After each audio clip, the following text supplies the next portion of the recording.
ter conhecido vocês, tê-los na minha vida. Quero render graças ao Senhor pela vida do pastor Alexandre, pastora Lili, por todo esse ministério, desde os irmãos que trabalham com a gente aí no interno, né, nos bastidores. Jailson, você está aí, Jailson, em algum lugar? Quando eu falo de interno, já lembro do Jailson. Lembro desse irmão aí que está dizendo saiu. Eles cuidam da gente com tanto carinho, dão para a gente uma liberdade que deixa a gente à vontade, né? Eu cheguei, todas as vezes que eu preciso ministrar aqui à tarde, eu sempre me estico, né? Eu me estico para conseguir fazer isso. Pessoal aqui que é da igreja, desde a época que era da igreja pequenininha, tem alguém aqui que é desde aquela época? Esse pessoal já me viu pregar sem banho várias vezes. Várias vezes. Já me viu pregar com a mesma roupa que eu cheguei no aeroporto, várias vezes, e quis me abraçar no final do culto do mesmo jeito, várias vezes. Quantas vezes de lá eu saía e eu dizia, ô irmão, eu estou suado, não chegue não, e dizia, não venha, é suor, é unção, eu dizia, não irmão, é suor e fede. O culto da tarde, irmãos, é um culto de quem não tem problema em sacrificar ao Senhor, né? E eu já recebi muitas vitórias aqui, e hoje na hora que eu estava entrando aqui na pressa, né? E aí eu falei, meu Deus, hoje eu consegui, né? Estou limpa, passei a roupa, só não deu tempo de pentear o cabelo. Então eu amarrei e cheguei. E aí o pastor, ele diz assim, viu que eu sentei, está cansada? Dessa vez eu não tive coragem nem de profetizar. Eu disse, estou. Mas é impressionante como esse lugar é um lugar de renovo. Como eu me sinto em paz, como nós estamos aqui em estado de graça. Olha para o teu irmão e diga assim para ele, você está em estado de graça. Essa paz que excede todo o entendimento, há sobre nós uma graça, uma unção aqui.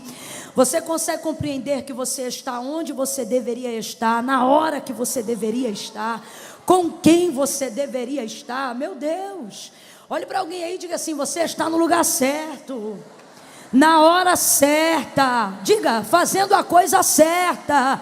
Por causa disso, até o que era para dar errado na tua vida vai dar certo, porque você está no lugar certo, na hora certa, fazendo a coisa certa. Enquanto você está aqui, Deus está aplainando as tuas veredas, Deus está endireitando os caminhos tortuosos, Deus está alcançando tua parentela. Isso não é jargão, não é vício de linguagem, de círculo de oração à tarde, não. Isso é uma realidade. Quantas vezes nós estamos aqui na casa de Deus e o Senhor está cortando laço, fechando sepultura, jogando por terra o leito, visitando a família, renovando a nossa alma, renovando o nosso ministério, desembocando os vasos, levantando os seus profetas, dando uma direção, ministrando sobre nós uma palavra. Alguém às vezes pensa que a gente vem aqui fazer uma social, um encontro, e não, é lugar de fonte, é lugar de abastecimento, é lugar de renovo. Ou alguém pode estender a mão e render graças ao Senhor, porque uns confiam em carros, outros em cavalos, mas nós estamos aqui porque fazemos menção do nome do Senhor. Nele está a nossa confiança, é nele que nós temos crido. Uns encurvam-se e caem, mas nós estamos aqui nesta tarde de pé, porque assim como Jó, nós podemos dizer, eu bem sei em quem tenho crido, e eu sei que o meu Redentor vive. Oh glória, aleluia. Não tem lugar melhor para estar não, meu irmão.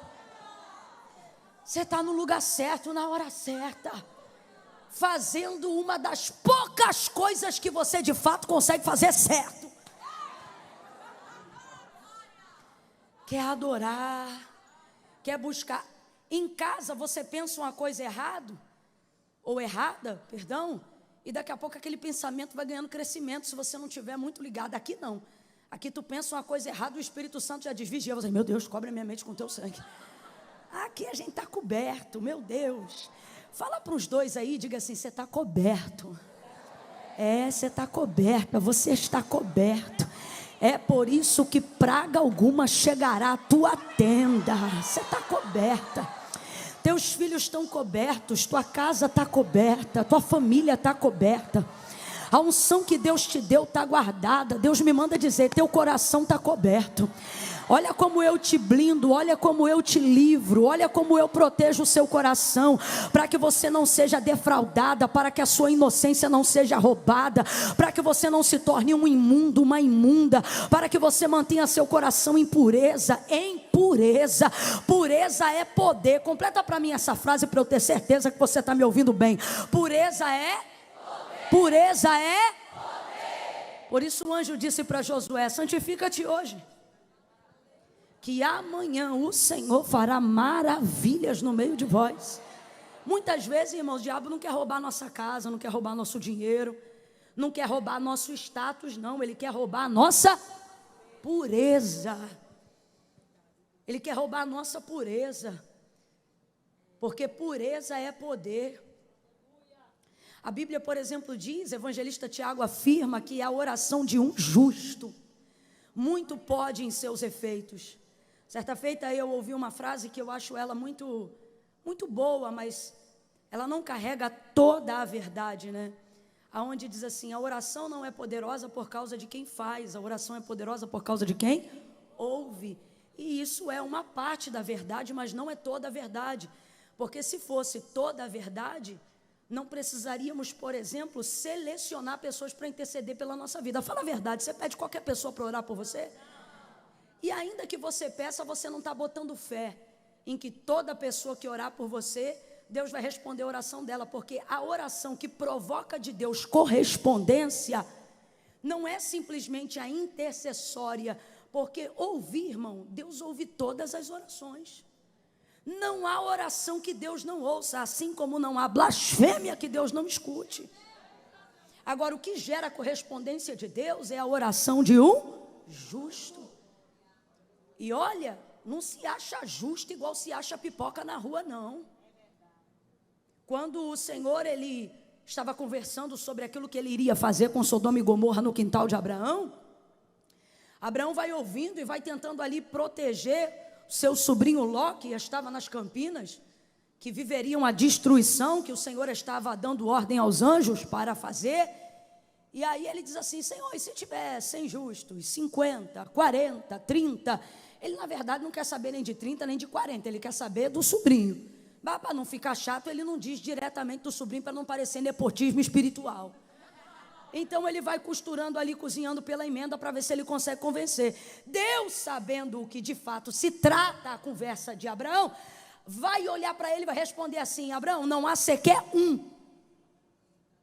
O que ele está dizendo? Quem você veio aqui achando que pode livrar por achar que ele tem obras de justiça, você está muito enganado. E por que Deus vai falar isso para Abraão? Porque na verdade Abraão pensa assim, poxa, meu sobrinho não pratica as obras dos sodomitas, né? Ele não praticava essas obras com as suas mãos, mas, por exemplo, ele desenvolveu um hábito que é perigoso, e que muitas vezes faz a gente perder o que Deus nos confiou, não porque a gente entra com o pé onde não deveria, ou toca com as mãos no que não deveria, ou fala o que não deveria. Olha o que o texto vai dizer, que Ló, ele pegava a sua cadeira e se assentava à porta da cidade. E ele fazia alguma coisa com a mão? Não. Fazia alguma coisa com o pé? Não. Falava alguma coisa com a boca? Não. Mas a Bíblia diz que a concupiscência da vida está nos olhos. Por isso a palavra do Senhor orienta a gente ao quê? Não porei coisas mais diante dos meus olhos. Tem crente que perde a unção, não é porque adultera, não é porque fornica, é porque fica maratonando série que o Espírito Santo não senta para ver. Aí o Espírito Santo não fica, depois ele está vazio, não sente Deus, o céu está de bronze, a oração não sobe, ele não entende porque a concupiscência da vida está nos olhos. Tudo que a alma, o corpo e a sua vida pratica, passa pelos seus olhos. Por isso o Senhor vai dizer, se os teus olhos forem bons, todo o seu corpo será luz. Mas se os teus olhos, entende? Não estiverem no que é bom, não olharem o que é bom, tiverem prazer naquilo que é carnal, naquilo que agrada somente à vista, todo o teu corpo estará em trevas, e quão densas trevas, diz o texto, ele estará. Então tem crente que não entende por que a oração não é ouvida, por que está na igreja, mas não sente a presença de Deus, por que dobra o joelho, mas não se quebranta mais, não chora mais. Aí Deus vai dizer o que para ele? Não há sequer um. O que o Senhor está dizendo? Você está pensando o que, Abraão? Que seu sobrinho Ló, porque não faz com a mão, não faz com o pé, não faz com a boca, é justo? Deixa eu te falar um negócio muito sério, eu não programei dizer isso não, mas Deus está mandando eu dizer aqui. O justo não é aquele que apenas se abstém de não fazer. A Bíblia não considera justo aquele que não faz, ou o homem que você chama de bom. Para Deus, o justo não é o que se abstém, o justo é o que aborrece o mal. Quem é para Deus o justo? O justo não é só aquele que não faz, mas é aquele que confronta quem faz. É aquele que denuncia quem faz. A palavra de Deus diz que o justo, a palavra de Deus não diz assim, pastora Liliane, o justo é bom. Não, a palavra de Deus diz assim, o justo aborrece o mal. Entende? É diferente. E aí o Senhor vai dar livramento a Ló por amor a Abraão, mas não porque suas obras eram justas. Agora Deus está falando de quem, gente? De uma cidade, de uma não, de duas. De duas cidades extremamente povoadas. E esses dias o Senhor estava falando comigo e Ele me disse, e é por isso que eu estou abrindo meu coração em Deus aqui para a igreja. O Senhor estava dizendo, minha filha, quantas intercessões, mas vocês precisam se perguntar por que não está vindo resposta da minha parte. Porque vocês sabem o que pedir, vocês sabem o que querem, mas a pergunta é, vocês têm andado com uma vida coerente a ponto de que ao mencionar ou a falar, Deus esteja disposto não só a ouvir, mas a corresponder? Porque de fato a oração, ela não é poderosa só por causa de quem faz, mas acima de tudo por causa de quem ouve. Só que Deus está dizendo, eu também levo em consideração quem faz. Quando Daniel decidiu verbalizar o pedido de sua oração, o que a palavra de Deus diz depois de 21 dias, quando o anjo vai ao seu encontro? Daniel, tu és um homem muito amado, antes de que a oração chegasse na sua boca, eu já havia enviado resposta, por causa do pedido do seu coração. Então diga para mim, como o céu considera Daniel? O céu considera o que Daniel não só fala, mas considera o que Daniel pensa, considera o que Daniel deseja, por causa da vida justa e reta que ele levava. Ele diz, Daniel, homem muito amado. Às vezes a gente ora horas. E com todo respeito, irmãos, isso não quer dizer tudo. Porque o que o Senhor Jesus disse foi que não é pelo muito falar que nós seremos ouvidos. Pedis e não recebeis porque pedi mal, porque vocês querem gastar nos vossos próprios deleites. Que é isso? Nós temos pressa na resposta que nos apraz, mas não temos a mesma disposição para agradar a Deus em obras de justiça. Deus está dizendo a alguém assim, olha, vive o teu dia a dia para me agradar, e quando você for orar por algo de 5 anos, eu vou te responder em 5 minutos. Porque não são suas muitas palavras, mas é o seu desejo de fazer a vontade de Deus que faz a diferença. Oh, Deus está nos justificando, nos justificando. Levante a sua mão, estou sentindo, irmãos, a oportunidade. O Espírito Santo está nos dando oportunidade nesta noite. Levante a sua mão e comece a interceder pedindo ao Senhor que perdoe os nossos pecados. Peça isso aí agora, Senhor, perdoa os meus pecados. Me faz sair daqui nessa noite, depois que o culto acabar, lavada, limpa, limpo, corrigido, disciplinado. Me aperta, me molda, me quebra, mas não me deixa ser como uma lata vazia. Não me deixa ser como Israel, que tinha a arca, mas não tinha mais a tua presença. Me livra da desgraça que seria carregar o teu nome e não ter mais a tua presença, porque isso seria cair em desgraça. Comece a pedir ao Senhor aí, limpa meus olhos, me livra dessas séries que não te agradam, desses filmes que só levantam corrupção e traição no meu coração. Não é que eu quero viver no mundo de maravilhas não, mas eu quero ser puro, eu quero ser santo, eu quero ser limpo. Purifica-me como ísope e ficarei purado. Lava-me, limpa-me, Senhor, me lava nesta tarde. Olabaia da sai, remaia candarabachai. Bota a mão no teu coração, insiste mais um pouco aí. Insiste mais um pouco aí. Oh, meu Deus do céu, insiste. Fala para Ele: Senhor, me limpa, corrige o meu caráter. Corrige o meu caráter, corrige a minha mentalidade. De um tempo para cá eu venho sido influenciado por aquilo que eu vejo, por aquilo que eu ouço, Senhor. E eu preciso. Catuca ele para mim, irmão, para ele me ajudar, por favor. Comece a pedir isso ao Senhor. Senhor, eu preciso ser limpo, ser lavado. Senhor, tira de mim todo orgulho, toda vaidade, todo medo de não confessar pecado. Sai agora do nosso meio todo medo. Irmãos, eu não programei isso não. Isso aqui é resposta da oração das Déboras, que quando está orando pelo pregador ou pela pregadora, eles dizem: Senhor, faz como tu queres, essa casa é tua. Faz como tu queres, esse povo é teu. Deus está dizendo: eu separei esse momento para lavar as vestes. Eu separei esse momento para que vocês se aproximem do Sinai. Mas eu não quero que vocês tenham medo, como Israel, que ao ouvir os trovões correu, ao ouvir os relâmpagos disse: Moisés, vai em nosso lugar. Deus está dizendo: sede santo como santo é o vosso Pai que está no céu. E vocês não terão medo do vosso Pai, não terão medo da vossa glória, não terão medo do vosso poder. Aumenta aí o fluxo de oração, minha filha. Aumenta o fluxo de intercessão aí, meu irmão. E começa a pedir: Deus, expurga de mim até os pecados que me são ocultos. Expurga, Senhor. Tu fizeste isso com Davi, faça comigo também. Me limpa por dentro, mexe comigo por dentro, remove a sujeira que está dentro, limpa os pensamentos de dentro.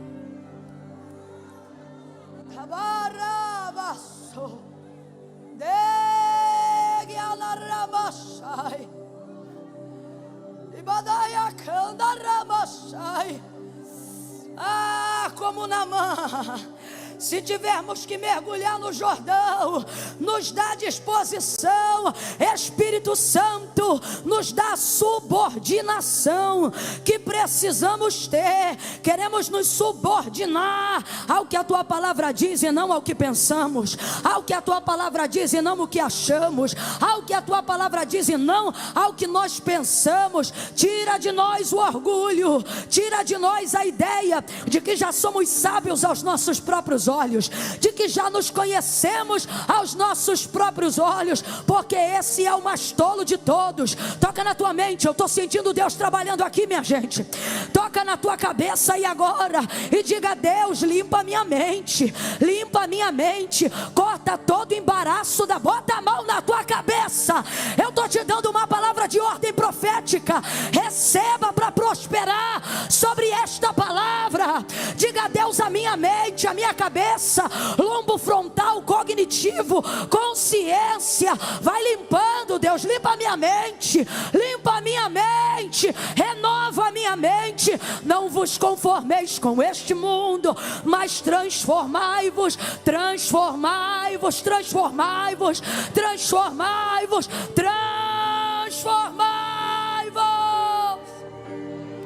Pela renovação do vosso entendimento. Olha como o Senhor te renova na mente. Olha como você vai ler a Bíblia e não vai entender do mesmo jeito.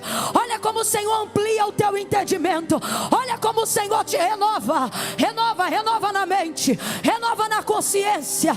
Todo esquecimento, todo Alzheimer, toda apatia, toda letargia, cansaço mental, cansaço emocional, nós te damos uma ordem: sai agora, agora mesmo, saia, agora mesmo, saia daqui, saia da vida dele, saia da vida dela, em nome de Jesus. Rebadaço. Quem crê, diga comigo: sai. Tá fraco, diga: sai.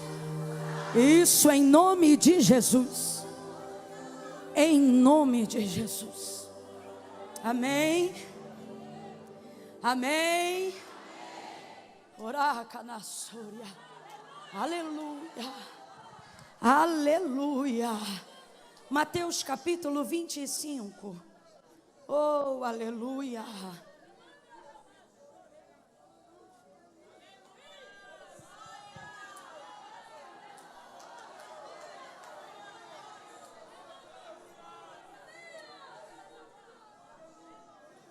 Aleluia.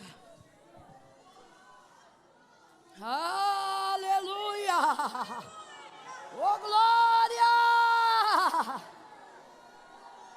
Oh, glória. Há uma unção aqui. Uma unção nova. Uma porção para hoje. Para hoje. Uma porção para hoje. Meu Deus. Oh, aleluia, aleluia, aleluia. Mateus capítulo de número 25. Quem achou, diga amém. Ah, Senhor, como é bom sentir a tua presença. Oh, aleluia.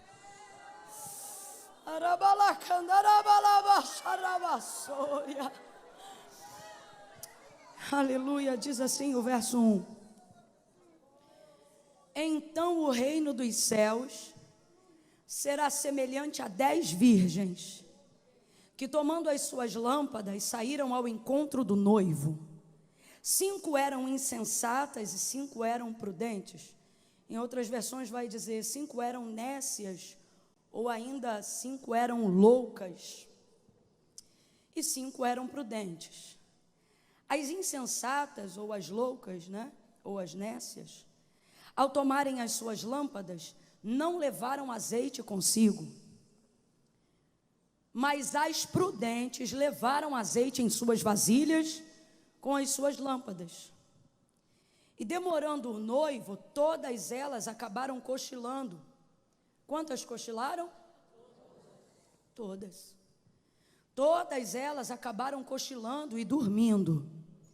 Mas à meia-noite ouviu-se um grito. Aí vem o noivo, saí ao seu encontro. Então todas aquelas virgens se levantaram e prepararam as suas lâmpadas. E as loucas disseram às prudentes: dai-nos do vosso azeite, as nossas lâmpadas se apagam. Mas as prudentes responderam: não seja acaso que falte a nós e a vós? Ide antes aos que vendem e comprai-o.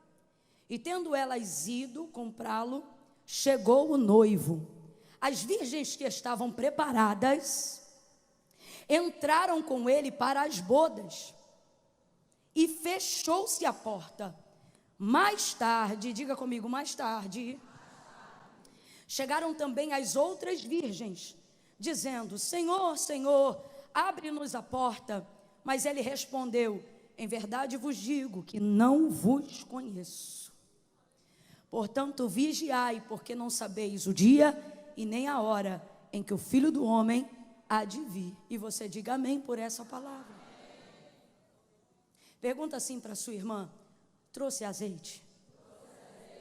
Mãe, tem uma toalhinha dentro da minha bolsa, se a senhora puder pegar, por favor. Pergunte aí novamente, diga: trouxe azeite? Isso. Agora dê um susto nele ou nela e diga assim: mas trouxe na reserva?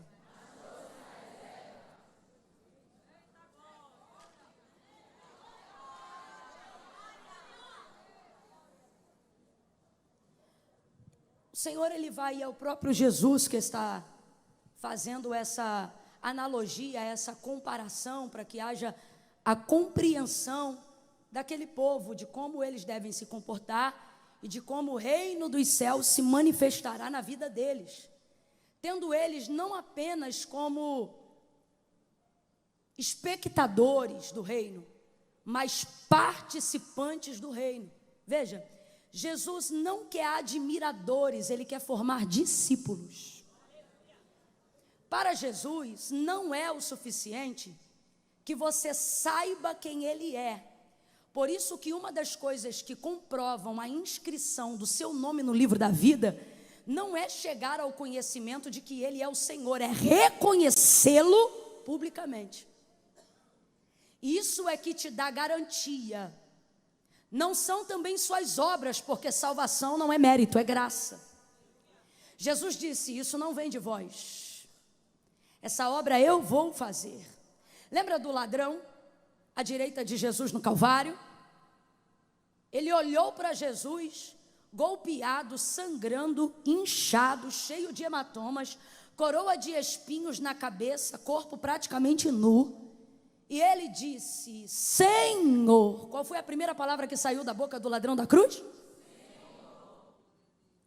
Ele verbalizou, ele disse: Senhor, se possível for, lembra-te de mim quando entrares no teu reino. Jesus não está com cara de rei naquele momento. Jesus não tem nada que aponte para a realeza naquele momento.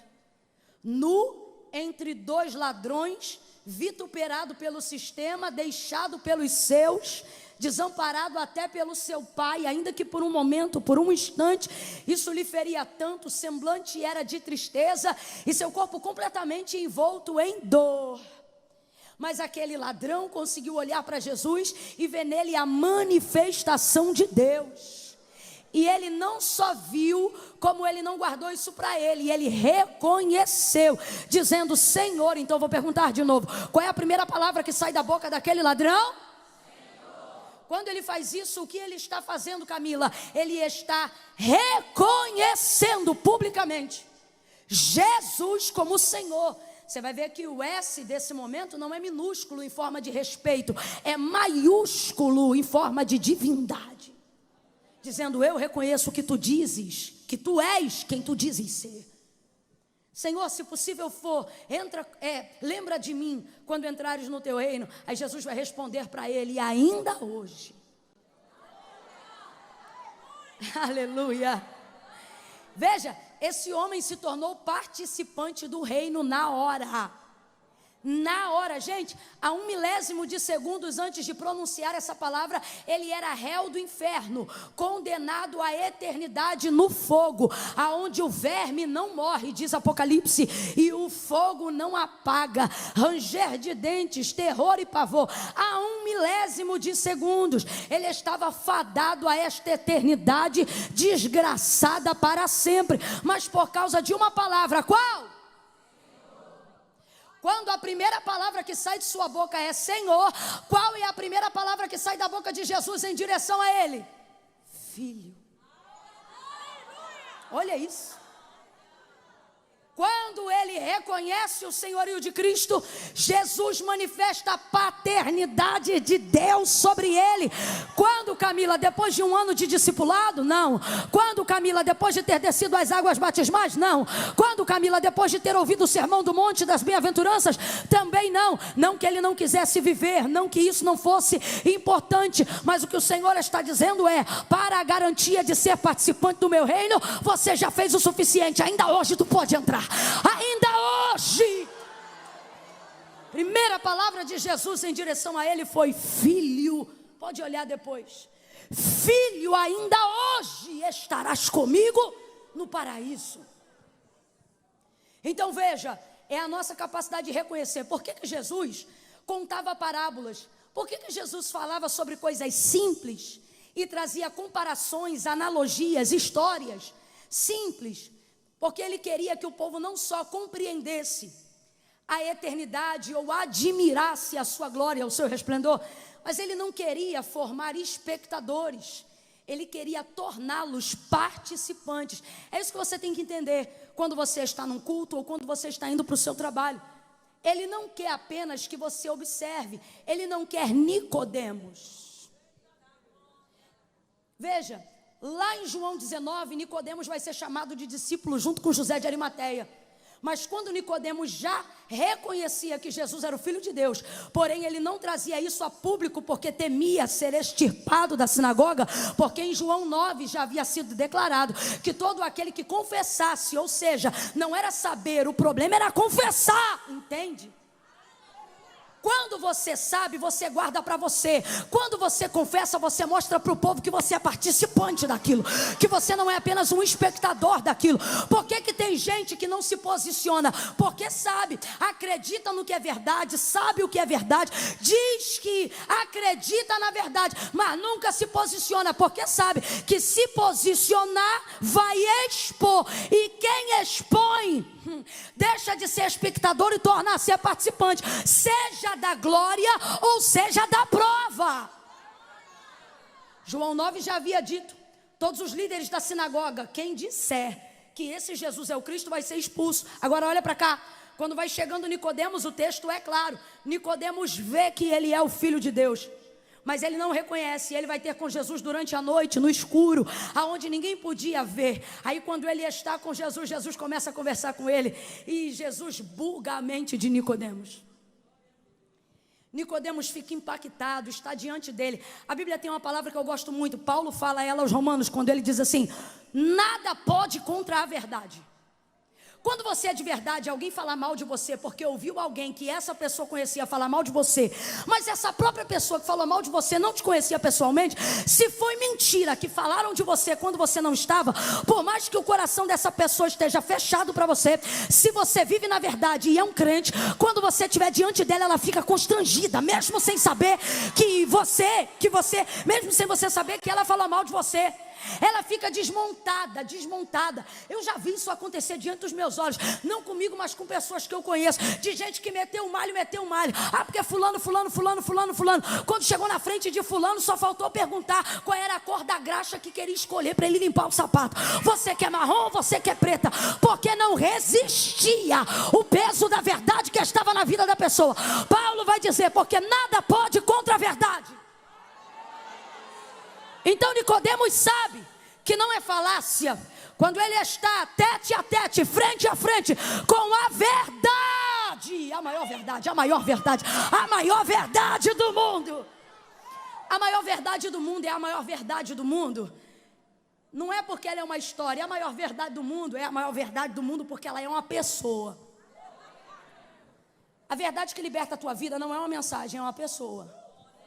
A verdade que mudou a tua história não é uma pregação, é uma pessoa. Por isso que João, diferente dos outros, não vai dizer nada relacionado nem a Maria nem a José na biografia de Cristo. Ele começa já dizendo: no princípio era o verbo estava com Deus e o verbo era Deus. O que ele está dizendo? Jesus é a palavra e a palavra é a verdade. Quem estava com ele estava com a própria palavra. Por isso ele mesmo disse acerca de si próprio: conhecereis a verdade e a verdade vos libertará. O que ele está dizendo? Você não acredita apenas em uma mensagem pode se perder com o tempo, uma história pode ser alterada pelos seus tradutores, mas uma pessoa não. É por isso que toda experiência com o cristianismo tem que passar obrigatoriamente por Cristo, senão ela ficará ultrapassada. Agora, se a tua experiência com o evangelho passar pelo dono do evangelho, quem? Cristo, ainda que te tragam outro evangelho, nada vai arrancar a verdade da experiência que você viveu com Cristo. Quem está entendendo isso, levante a mão. Se você já teve um encontro com Ele, reaja e glorifique-o nesta tarde. Aí quando Nicodemos está conversando com ele, por causa de tudo isso que falamos aqui, ele não tem condições de duvidar. A verdade, Cristo, é alguém que você pode até falar mal dele, até conhecê-lo. Depois que você conhece ele, a experiência que você vive com ele é mais forte do que qualquer mentira que tenham te contado, ou do que qualquer dúvida que você tenha sentido. Você pode sair até sem saber explicar o que sentiu, mas você não tem como dizer que o que você sentiu não foi algo sobrenatural. Eu me lembro de 2 soldados que foram enviados por Roma para prenderem Jesus num dia que ele estava pregando na sinagoga. Foram 2. Quantos soldados? 2. Só que eles pensaram: não vamos fazer escândalo porque ele é muito amado do povo. Espera o culto acabar. E para esperar o culto acabar, eles tiveram que ir. Só que Cristo é assim: você vem como espectador e termina como participante. Daquela palavra que ele estava ministrando na sinagoga, o texto diz que os homens não conseguiram pegar ele. Quem tinha força para pegar ele? Acabou a força. Gente, acabou a força. Nada pode contra a verdade. Cristo é a verdade. Agora está Nicodemos diante dele, vendo a verdade. E ele sabe que Jesus é o Filho de Deus. Só que ele tem medo de confessar. Então você vai ver que no encontro de Nicodemos com Jesus, ele já sabe que Jesus é o Filho de Deus, mas enquanto não reconhece, nem João, nem Mateus, nem Marcos chama ele de discípulo. Porque enquanto você não manifesta o reino, você é espectador. E para espectador, o único lugar dele no reino é do lado de fora, olhando. Você vê os outros sendo abençoados, mas não é. Vê os outros contando testemunho, mas não conta. Vê os outros intercedendo, mas não intercede. Vê os outros orando, mas não ora. Vê os outros crendo, mas não crê. Diz que Deus faz, mas tem que contar a história do que Ele fez na vida do outro. Porque desde que tu é espectador, você só fala o que Deus faz na vida de quem está dentro. Agora, depois que ele vai lá, com o documento, reconhecendo quem é Cristo diante de Pilatos, ou seja, ele pede documento para o sistema, para poder ter autorização de tirar o corpo de Cristo do madeiro. Ah, meu irmão, aí João estava no Calvário, capítulo 19. Aí quando ele vê aquilo, ele diz... Aí nesse dia ele não escreve, e Nicodemos, príncipe, e Nicodemos, rabino, não, e Nicodemos, mestre, ele diz, e Nicodemos, discípulo do Senhor. Oh glória, eu estou sentindo uma graça de Deus tão grande. Me ajuda a compartilhar dessa unção com o teu irmão. Pega na mão de quem está do teu lado aí agora. Se tiver suado, você aperta mais forte, que é para ele não ficar com frescura não. Aperta a mão dessa pessoa com carinho e diga para ela, vai entrar ou vai ficar do lado de fora? É espectador, é participante. Ei, quem é participante se posiciona. Fala, reconhece, confessa, glorifica, se expressa, adora. Não deixe o final desta história terminar estando você como espectador, porque até o ladrão foi para o lado de dentro. Como ficaria o príncipe do lado de fora?